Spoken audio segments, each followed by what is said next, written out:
winter, everything slows down. The world goes quiet.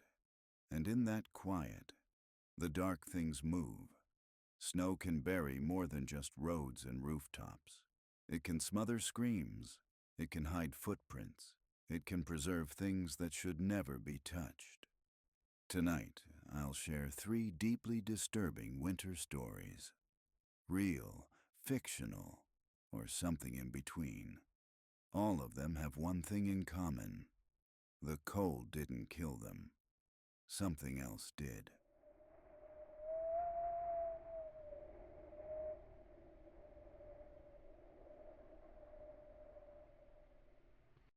In the mountain village of Brackenridge, winter wasn't just a season, it was a presence.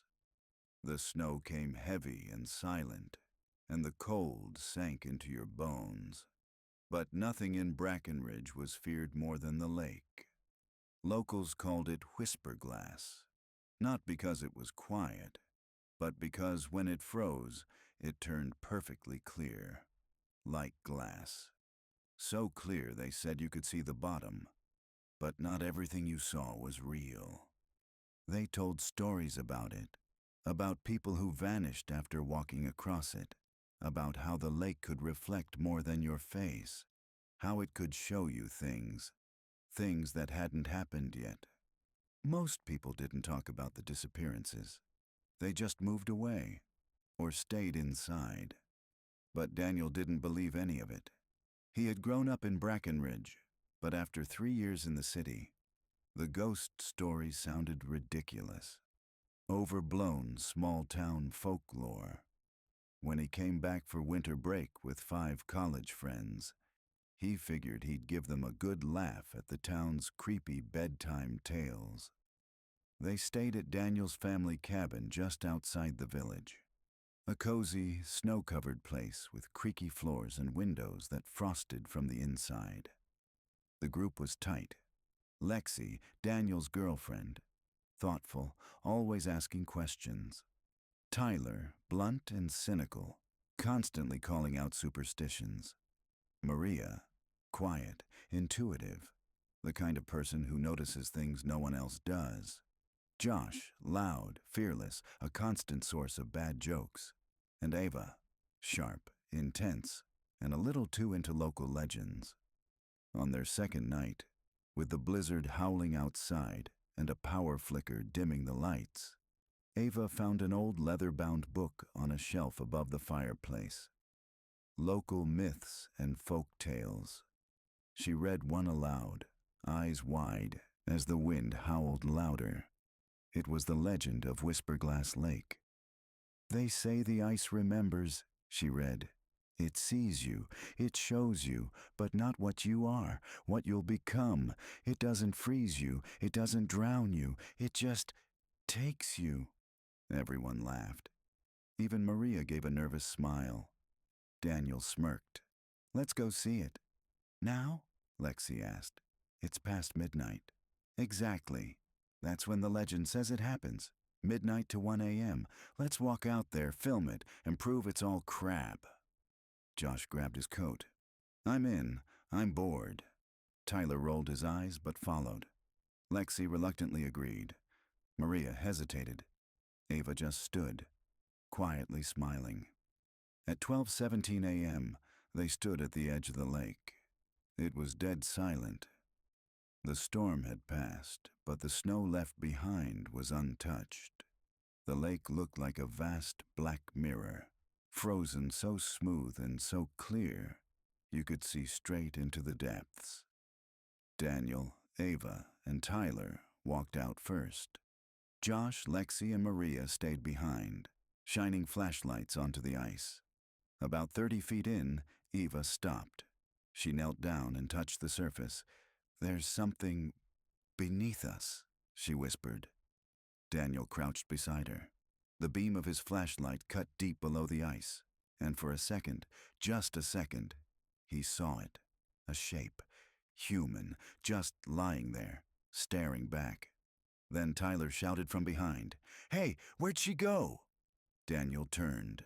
Ava was gone, Gone. No sound, no scream, no crack in the ice, just gone. Her flashlight lay on the surface. Next to it, two footprints, stopped dead in the center of the lake. They bolted back to shore. No one said a word until they were back inside the cabin. Maria locked every door and window. Lexi was crying. Josh sat in stunned silence for the first time that night. Tyler was pacing. She probably fell through a weak spot. It's not that deep, right? Maybe she got to shore. But they all knew what they saw, or rather, what they didn't. Lexi whispered, right before she vanished, "I saw a reflection beneath the ice. It looked like her, but her mouth was open, and her eyes, they were wrong, like they were smiling." No one slept. By morning, Josh was gone too. His boots were still by the door, his coat untouched. But outside, a single set of bare footprints leading away from the cabin toward the lake. They didn't follow. They didn't talk. They got in Daniel's car and left Brackenridge without looking back. Maria didn't speak the entire ride, just stared out the window, biting her nails. Lexi muttered to herself over and over, "I didn't look down. I didn't look down." At a gas station 2 towns away, Daniel finally checked the photos on his phone. There was one group selfie they'd taken right before walking onto the ice. 6 smiling faces. Normal. But in the reflection beneath their feet, the ice was different. Ava's reflection was gone. In her place, something else was staring up. Not just her face. Something smiling. Too wide. Too human to be human. They never talked about it again. Maria dropped out of school. Tyler moved to another state and refused to answer calls. Lexi started covering every mirror in her apartment.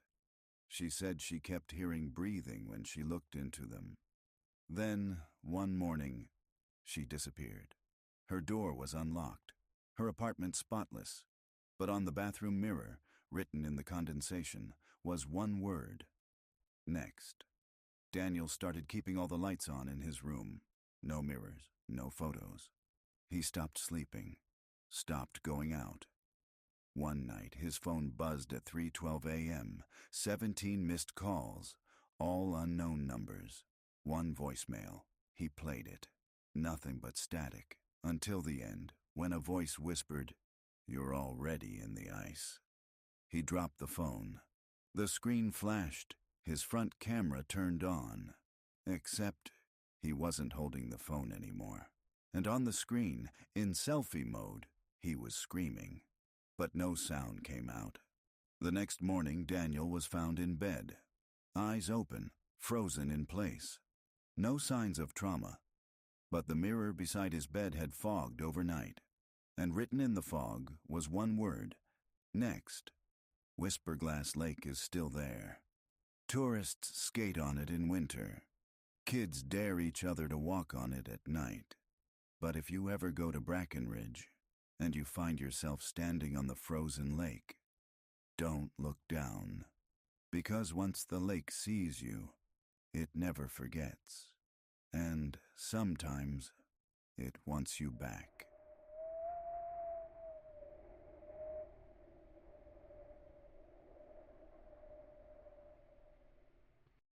In January of 2002, Dale Whitman, a seasoned trucker, drove through the icy wilds of northern Ontario. Temperatures had plunged to -40, and a storm was ripping across the highway. Most drivers had pulled off. Not Dale. He was tough, practical, never believed in ghost stories. He pulled into an abandoned rest stop around 2 a.m. No other vehicles, just silence, trees, and snow.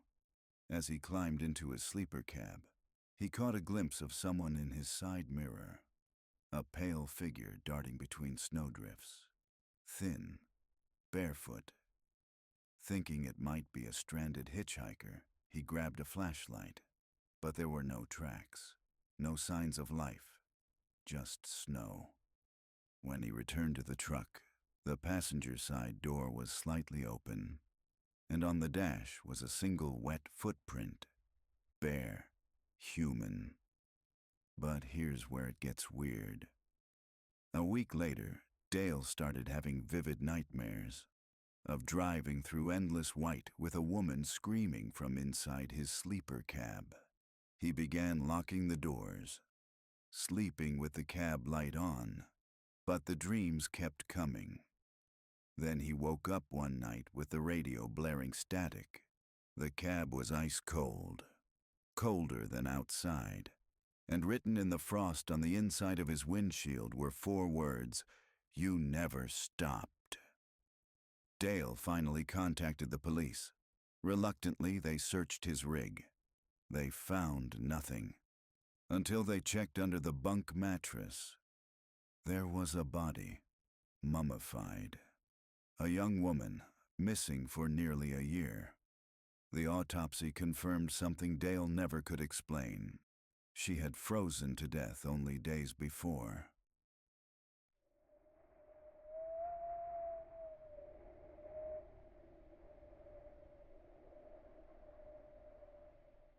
In the village of Älvsbyn, Sweden, the winters last half the year. Locals whisper about Lake Sjögren, a frozen, silent body of water that no one visits after dark. The legend? That the lake takes children who wander too close on winter nights. No one knows how or why. In December 1974, brothers Jonas and Eric disappeared after going ice fishing. No break in the ice, just sled tracks that stopped at the shore. They were never found. But in 1991, something surfaced. A scientist named Lars Nygren was studying the lake's unusual freeze patterns. A sonar scan revealed a hollow beneath the lake bed. When he sent a drone down, it captured footage of an icy cavern and dozens of child-sized shoes, floating, preserved in the silt, but no bodies. One shoe was traced to a girl named Merta, who vanished in 1952. Lars became obsessed. He theorized the lake wasn't natural, that it was covering something ancient. His journals grew darker, filled with diagrams, names, symbols, and a recurring phrase, "The trade must continue."